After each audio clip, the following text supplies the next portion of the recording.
Caminando por el desierto. La travesía por la izquierda en la República Vigilante. Informe Chill. Bueno, Jaime, te invito rápidamente a caminar por el desierto, ¿no? Esta sección que tenemos aquí para hablar de la izquierda, un poco sobre lo que ha ocurrido, no solamente de la derrota electoral de Jara, sino que a nivel político, cómo reconstruirnos, cómo Mm. reconfigurarnos también en general. Eh, Partiendo un poco con la contingencia, parecería de cajón de lógica que desde la llegada de Kast en marzo debiésemos enfrentar como oposición, por así decirlo, todos unidos, esta llegada. Sin embargo, vemos que el contexto actual está lejos de eso. ¿Qué opinión te da aquello, no? ¿Qué es lo que está ocurriendo entre la socialdemocracia que está intentando excluir a lo que Mm. era Prueba de Dignidad, el PC con el Frente Amplio? ¿Qué es lo que debiésemos hacer en realidad? ¿No estamos perdiendo de lo relevante tal vez? Mira, yo creo que estamos en un periodo de ajustes. Creo que todo el actual oficialismo sabe que juntos somos más fuertes que separados. Yo creo que ese es un dato de la causa que vale prácticamente para cualquier contexto histórico. Y claro, sin perjuicio eh, de que estén circulando cuñas y desayunos y cosas por el estilo por las redes sociales o por la prensa. Yo creo que lo más importante es que todos estamos eh, como analizando el escenario y tratando de obtener el mejor resultado posible. Y yo creo que desde esa perspectiva, claro, eh, tanto la socialdemocracia como la izquierda o la democracia cristiana tienen compromisos súper claros, que son compromisos comunes con la democracia, los derechos humanos, el Estado de Derecho.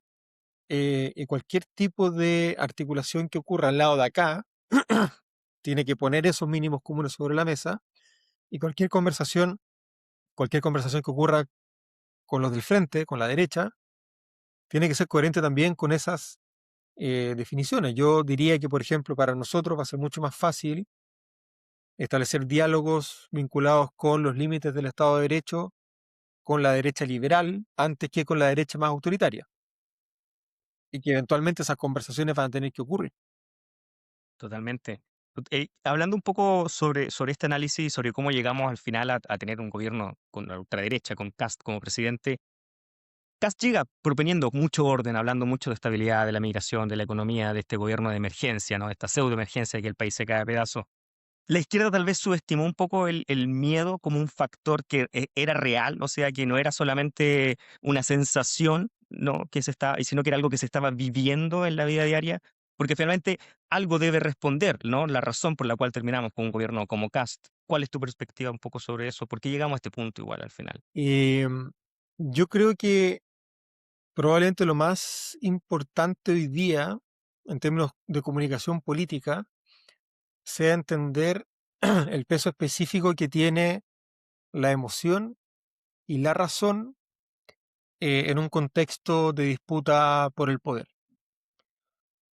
Porque, claro, uno podría decir, la derecha se usó el discurso del miedo, habló de inmigración desregulada, habló de una violencia desatada, de una criminalidad desatada. Yo podría contestarte de vuelta que todos los datos objetivos muestran lo contrario, pero el dato sobre la mesa no necesariamente le gana a la emoción que ha logrado ser instalada. La emoción ya instalada se desinstala con otra emoción, es emoción contra emoción. Y yo creo que eso ha faltado un poco. Yo creo que a la izquierda quizás le ha faltado, nos ha faltado claridad para identificar el punto de apoyo, el pie de apoyo, como material, real, concreto, desde el cual construir con emociones eh, eh, positivas sobre la mesa, con esperanza, no sé, con solidaridad, desde la empatía. No lo sé, estoy especulando ahora mientras hablamos. Pero lo que sí creo es que enfrentar sentimientos oscuros con argumentos racionales no es suficiente. Y yo creo que eso nos pasó en la Convención Constitucional, por ejemplo. Se decía, nos van a quitar las casas. Y uno decía, es que eso no es verdad. Mira la Constitución, mire, no está, no es verdad. Pero ya había un miedo instalado que no podía ser desarmado con buenas razones. Las buenas razones, llega un momento lamentablemente en el cual en la comunicación política las buenas razones no son suficientes. Y yo creo que ahí nos ha faltado dar el paso siguiente. ¿Tenemos buenas razones? Vale.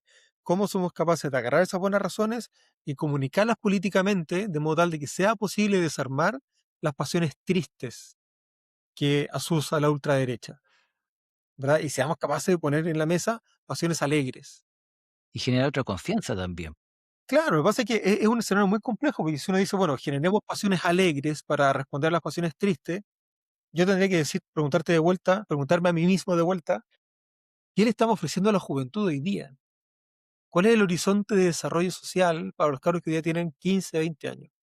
Si sabemos que están estudiando carreras que no tienen rentabilidad económica, tienen una rentabilidad social muy marginal, no hay horizonte de desarrollo en el país porque no hay industrialización, no hay nada nuevo, ¿verdad? El litio es un nuevo cobre, pero sigue siendo lo mismo de siempre.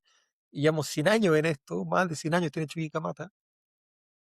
Cuando uno dice, bueno, tratemos de alimentar las pasiones alegres como respuesta a las pasiones tristes, uno tiene que poner sobre la mesa que la pasión alegre requiere mucho más esfuerzo creativo, constructivo, de horizonte, y no tenemos mucha claridad respecto de cuáles son esos nuevos horizontes, ¿cachai? Sí. ¿Qué le ofrecemos a nuestra juventud? Como tú mismo decías, una felicidad que está muy ligada al dinero también.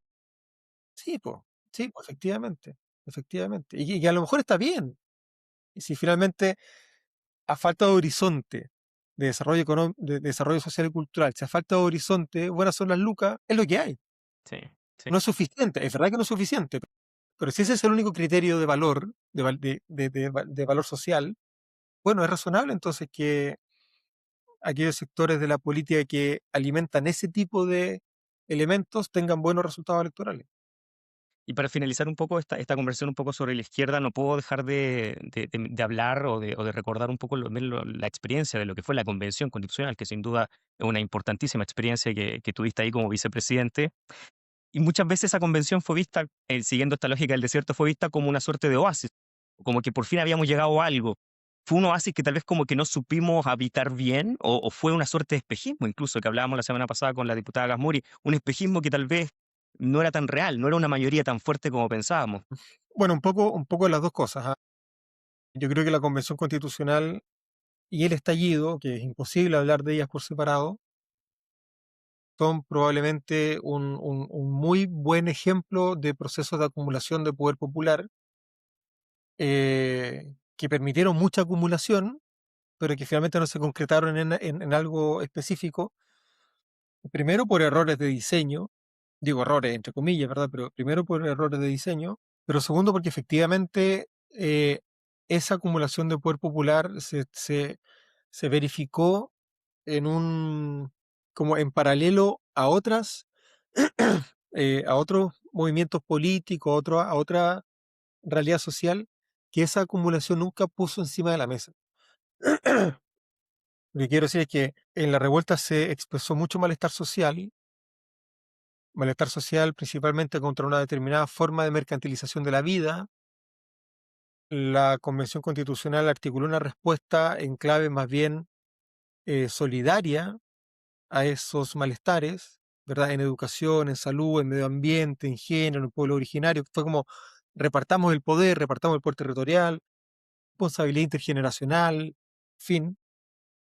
Pero esa propuesta luego se la entregamos a un sujeto político que no está ni ahí con la cosa pública, que no le interesa, que lo único que quiere es que lo dejen trabajar tranquilo, ¿verdad? Claro. Y que no le importa ni el malestar ni la respuesta solidaria.